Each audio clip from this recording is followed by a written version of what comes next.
Hi, this is Scott Garibay, and today we're going to talk about Andrew Yang. We're going to talk about the role of U.S. presidency, and we're going to talk about the status of the American spouse. All right, so first, let's talk about a pretty major Andrew Yang event, and that is an interview that was done by CNN with Evelyn Yang. So Evelyn Yang very recently did an interview with CNN where she shared that she a few years ago had went through an absolutely terrible tragedy in her life. There was an event, and it kind of just radiated misery into her life for a few years. It was really traumatic for her, and she was very open and honest about this. And she shared that the reason she was sharing this was she wanted people who were in a situation where they might experience this to understand that they weren't alone, to understand how they could proceed forward and have some success in caring for themselves and dealing with the trauma that can come with an event like this. It was incredibly difficult. Just hearing how much pain she went through, and she was very brave in sharing that. I think that's going to help a very distinct group of people, and I'm really glad that's there. I also think so. When I heard what she had to say, I was thinking about Andrew Yang in the perspective of what Evelyn Yang was thinking about, primarily because Evelyn Yang is a wife, and her experience was very personal to her, and it was hard for me to really resonate or understand what she was speaking about because something like that had never happened to me. But Andrew Yang is a husband and a father, and more importantly, he's a spouse, right? Who had to support a spouse who had gone through a tragedy, right? And so I was thinking about that, and I was thinking about Andrew Yang, the presidency, and the status of the American spouse, because what's happening with Evelyn Yang kind of points to this a situation where presidents, actually every single president we've had except two were spouses. They were American spouses. And so, especially now, this has been the case since day one. George Washington, the whole nation looked at his status as an American spouse. And so I think Americans who are considering being spouses or Americans who are spouses look at the president and say, how is the president doing as a spouse, right? I'm an American spouse, they're an American spouse, or an American who's considering being a spouse. What does the American spouse role, what does the American spouse situation look like as held by the presidents, right? As held by the president. And people have been looking at this, and there's a natural comparison that's done, and I think that's happened since George Washington. Now, with the ubiquitous camera, there's just, it seems like there's not an inch of privacy left for anyone who runs for president in almost any. There doesn't seem like there's a single corner left. Once you run for presidency, virtually every aspect of your life becomes incredibly public, and that really extends quickly to your family, right? So the idea of the U.S. president, whoever the president is, America's going to look and say, what does that American spouse situation look like, right? And it made me think about the last four U.S. presidents, right? And it made me think about what will the American spouse role look like when Andrew Yang is president, and what does Andrew Yang reflect on the American presidency role right now, right? And so, yeah, so that, and here were my thoughts, right? So I thought about the last four presidents, right? And so let's just tick them off. Let's go right through, right? So I think Americans have been learning lessons for the last four presidents, right? And these are the and Americans look at the president and they look at their role as an American spouse, right? So Bill Clinton, let's start with him, right? I'm not going to say Bill Clinton was not a perfect spouse. Bill Clinton said he wasn't a perfect spouse. Bill Clinton, during his presidency, said, I have done actions that have not been good for my spouse, right? So Bill Clinton, like, immediately and very, very publicly showed that it can be very challenging to be U.S. president and to be an American spouse, right? And that not every American president is going to do a great job with that, right? And so what did that mean, right? For especially for Americans then, and actually especially, what does that mean for Americans now who are spouses, and for Americans who are considering being spouses, right? So one of the things is, for Americans who are considering being spouses, I truly believe the American spouse is about to go on the endangered species list, without a doubt. And there's real good reasons for that, because the reality is everybody today, who's not a spouse, who's not married, who has never been married, they have a choice, right? They can be a singular human. They can live alone, die alone. And I'll tell you right now, there's no question that is a far simpler life than choosing to be a spouse, right? Because choosing to be a spouse, you're essentially betting on your own future, right? You're saying, I bet that I can be a better person tomorrow and the year after that and a decade after that and 5 decades after that, right? That's the bet you're making. And the reason why is you're saying, not only am I going to be better at loving myself, I'm going to be better at loving this other person too forever. That's what marriage is, right? And so, and so and you could see it, like millennials, almost every single, you could see it just spreading like a virus, right? They're looking at that, and they look at Gen X and boomers who failed at this in numbers never before seen, right? So divorce has grown like wildfire, right? It grew like, so silent generation, less divorce, boomers increased divorce, Gen Xers decreased marriage, almost certainly to decreased divorce, right? So the reality is, you have not seen, there's no reports that people are getting marriage better and being more successful at it. There are none. That's not happening. That's not a trend, right? So, young people are looking at marriage and going, oh my gosh, it's highly likely I'm going to fail at that, right? So when they look at the U.S. presidency, right, and you're going like, okay, I'm looking at the president, right? This is the U.S. president. This is king or queen of the world, right? This is a person who has mastered hard skills, soft skills. This is an incredible communicator. This is a person who is without a doubt incredibly intelligent. This is a person who has mastered the ability to gain power, and this person can't be an American spouse successfully. That's a shockingly hard message for and I think millennials today are looking back, and they, and in very recent history, Bill Clinton is recent history, right? Just a little before 2000, right? And he was like, yeah, these things are hard to put together well, right? It just doesn't go together well. And every year that's passed since, it's shown us even more that situation might have been worse than we thought, right? So Bill Clinton was not a good advertisement for U.S. presidency and American spouse, right? So then what happened with George W. Bush? It's interesting. I think George W. Bush was a wash, right? I don't think George W. Bush's marriage scared anybody, and I don't think it impressed anybody either, right? Nobody was like, oh yeah, that looks like a great marriage. That's going to encourage me to become a spouse. It didn't. I don't think it did. It also didn't frighten anybody. I think it was a wash. It was even up, right? Let's talk about Obama. I think Obama, he knocked it out of the park. He was a great president. He was a great spouse. He was a great American spouse. And he said, this can be done. This can be done, right? And I think that might have given some millennials and some Gen Xers on that. Let's talk about people who are spouses, right? So if you are a spouse, I'm a spouse, right? If you went into being a spouse, right? Some people got it right from the gate. They're like, okay, I'm going to be a spouse. I'm dedicating my life to this. I'm going to knock this out of the park, right? They're set, right? They're fine. They don't even need to look at the president to see, oh, hey, is the president succeeding at this? But there are some people, and I've talked to a few, who go into being a spouse and they're like, I don't know if I'm going to be good at this, but wow, this person, they love me. I love them. Let's get into it. Let's see if this can work out, right? And then when they see people, friends of theirs who fail, and then they see American presidents who are failing at it, they're like, oh my gosh, these people are failing, I'm going to fail at this too, right? And they get worried, and it breaks their confidence, right?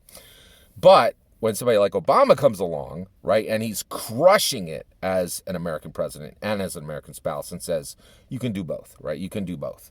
You can be a great American president. You can be a great communicator. You can be a person who retains power. You can be a person with incredible intelligence, and you could be a great American spouse. Like he was a great American spouse, and he showed Americans you could do both. You could be successful, as a U.S. president, and you could be, and that's kind of a proxy for you can be successful in life. That's the pinnacle of professional accomplishment, right? And come on, what job's harder to get than the U.S. presidency? Right, so he got there, right, and he crushed it, right, and so I think Americans were like, yeah, okay, Clinton, Bill Clinton was really scary as an example of an American spouse. Then George W. Bush was kind of a wash. He was not really scary, not really inspiring. Now we see a great example, right? And then came along Donald Trump, right? And now I think millennials are like, oh boy. He's had 3 wives. His first wife, I think they were married for 15 years. His second wife, they were married for 6, and his third wife, they've been married now, I think, for 14 years, right? And so he's got divorce. He's got, I think, 2 divorces in the mix, right? So and he's working on his 3rd marriage, right? Now here's the thing, right? So let's talk about divorce, right? Divorce is absolutely not what it used to be. It's not a badge. There was a point, I think, where divorce just terrified people, and it was like, and some people read it as like a badge of shame, right? Those days are gone, right? Nobody, I know people who are divorced, wonderful people, smart people, capable people, loving people, right? And they're divorced, right? So divorce doesn't terrify anybody anymore. But it also doesn't attract anybody. Nobody's like, hey, divorce looks like it's fine and it'll work out fine, and I think I want to become a spouse because I could, divorce is okay, right? Divorce is still seen as a net. I don't think we've reached a point where anybody's saying divorce is a net good, right? So it's not a benefit as an American spouse, right? We haven't reached that point. I don't think, certainly not at the macro level, right? And I don't think anybody, at the macro level, nobody is selling divorce as a plus, right? So if you look at Donald Trump, I don't think he's an advertisement for American presidency mixes well with the Americans with American spouse. In fact, I think, honestly, I don't think if millennials and Gen Xers, if people who are considering being spouses and who are trying to look for inspiration, that they're going to do a great job to continue to be a good spouse, right?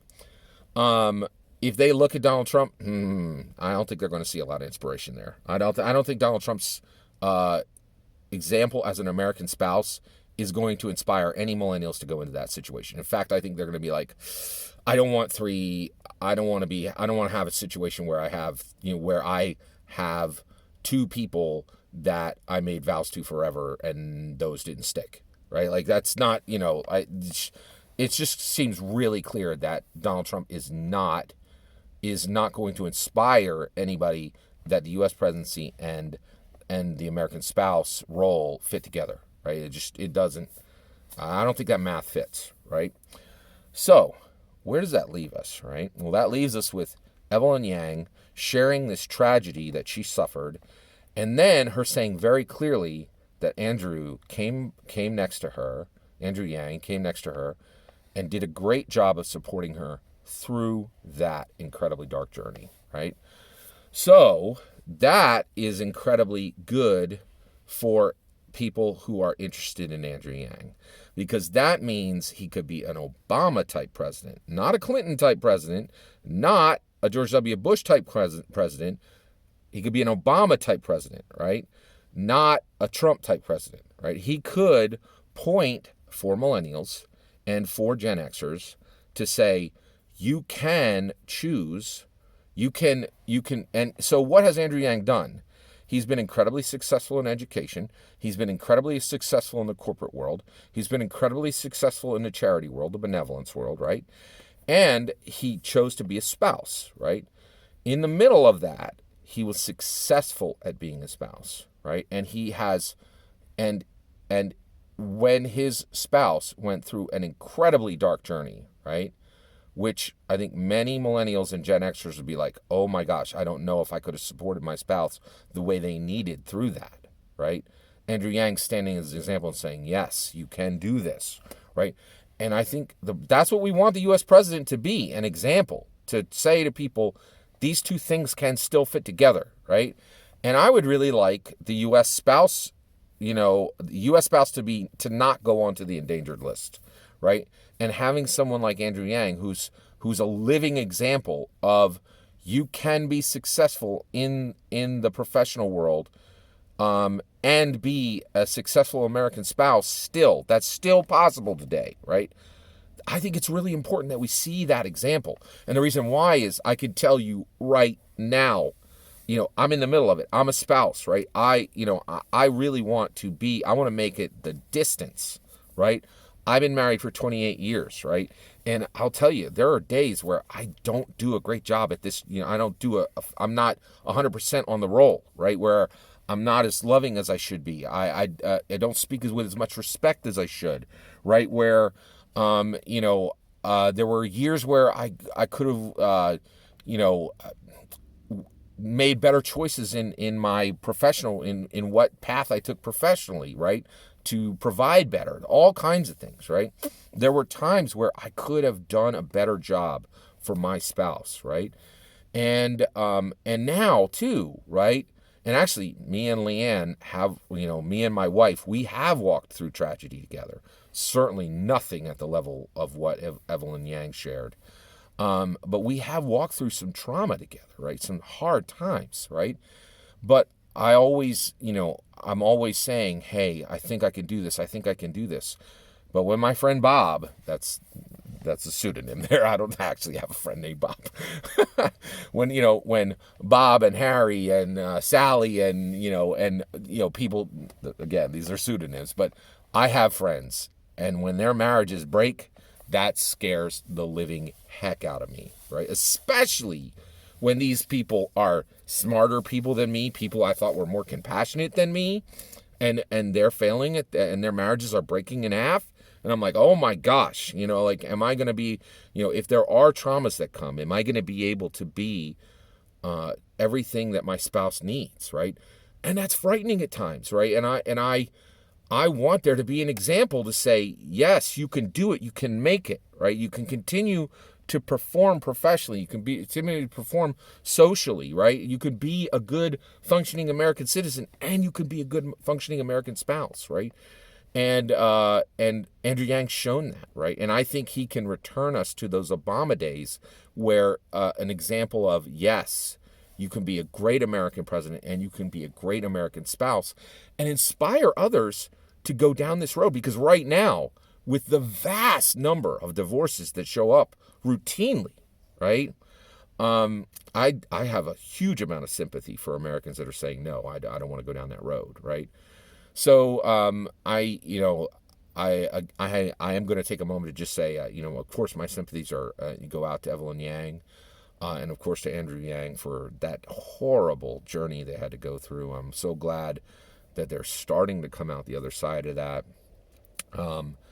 And I am encouraged that, as dark as that journey was, from what Evelyn said, Andrew was able to be there and support her.